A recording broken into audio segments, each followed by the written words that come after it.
ఏంటిది అనుకుంటున్నారా? చాలామంది టమాటా కొత్తిమీర పచ్చడి అయితే చేస్తారు. కొంచెం వెరైటీగా ఆలోచించి నేను టమాటా కరివేపాకు పచ్చడి అయితే చేశాను. టేస్ట్ అయితే చాలా బాగుంటుంది. ఇడ్లీ, దోస ఎందులోకైనా అదిరిపోద్ది. ఒకసారి ఇలా ట్రై చేసేయండి. ఫస్ట్ అయితే నీట్గా కడిగిన నాటు టమాటాలు అయితే తీసుకున్నాను. అంటే చెప్తారు కదా మన టమాటాలు, అవి నాటు టమాటాలు తీసుకున్నాను. అలాగే ఒక పిడికిలు పట్టేంత కరివేపాకు రెమ్మలు తీసుకున్నాను. ఒక 4 పచ్చిమిర్చి, ఒక 5, 6 వెల్లుల్లి, ఉప్పు, జీలకర్ర ఇవైతే సరిపోతాయి. పచ్చడి అయితే అద్దరిపోతుంది. రైస్లో కూడా బాగుంటుంది. మీరు ఎప్పుడైనా ట్రై చేశారా?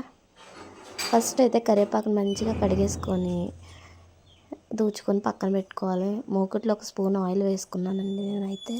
మీకు ఎంత కావాలో అంత వేసుకోవచ్చు. నేనైతే కొంచెం తక్కువ వాడుతున్నాను కాబట్టి తక్కువే వేసాను. ఆయిల్ వేసుకొని మంచిగా పచ్చిమిర్చి వేసి ఫ్రై చేసుకోవాలి ఫస్ట్.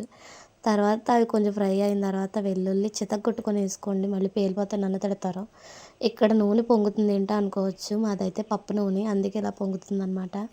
తర్వాత దూచేసిన కరివేపాకును కూడా వేసి మంచిగా మూడింటిని సిమ్లో ఫ్రై చేసుకోవాలి.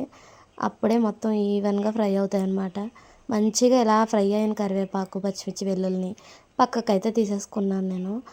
తర్వాత ఉన్న నూనెలో మరి కొంచెం ఆయిల్ వేసుకొని వేడైన తర్వాత మనం కట్ చేసి పెట్టుకున్న టమాటా ముక్కలను కూడా వేసుకొని మంచిగా ఆయిల్లో ఫ్రై చేసుకోవాలి. పెద్ద మంట పెట్టుకుంటే వెంటనే మనకి కొంచెం సేపు మగ్గాక వాటర్ అనేది పైకి తేలుతుందండి. ఆ వాటర్ తేలాక వాటర్లో బాగా టమాటాలు అనేవి మగ్గిపోతాయి అన్నమాట. టమాటా ఎంత మగ్గితే అంత టేస్ట్ బాగుంటుంది. ఒక్కొక్కరు పచ్చి పచ్చిగా ఉన్నప్పుడే మిక్సీ పట్టేసుకుంటారు. అలా కాదండి, టమాటా అయితే ఫుల్గా ఆ ఆయిల్కి ఆ నూనెకి కూడా ఫుల్గా మెత్తగా పేస్ట్లు అయిపోవాలి. ఇంకో వీడియోలో చూపించే విధంగా అనమాట. ఇలా అయిపోయాక మంచిగా చల్లారనివ్వాలి. రూమ్ టెంపరేచర్కి రాగానే మిక్సీ జార్లో ముందుగా మనం ఫ్రై చేసి పెట్టుకున్న కరివేపాకు, వెల్లుల్లి, పచ్చిమిర్చిని వేసుకొని టమాటా ముక్కలు కూడా వేసేసుకొని అసలైన ఇంగ్రీడియంట్ ఏంటి, జీలకర్ర ఇంకా ఉప్పు, కల్లుప్పు తీసుకున్నాం కదా, ఆ రెండింటిని కూడా వేసేసుకోవాలి.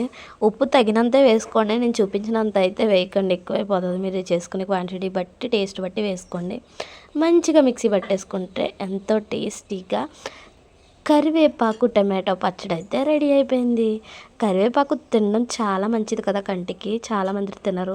ఇలా చేసి కొన్ని ట్రై చేయండి. టిఫిన్స్లో దేంట్లోనే ఈజీగా పిల్లలు కూడా చాలా ఇష్టంగా తింటారు. నేనైతే ఈరోజు టిఫిన్ బజ్జీ అయితే వేసాను. దాంట్లో కాంబినేషన్గా ఈ చట్నీ అయితే చేశాను. వీడియో చూసి నచ్చితే ఒక లైక్ ఇచ్చి మన ఛానల్ కొంచెం సబ్స్క్రైబ్ చేసుకొని సపోర్ట్ చేయండి అబ్బా. Okay friends, bye bye. Thank you.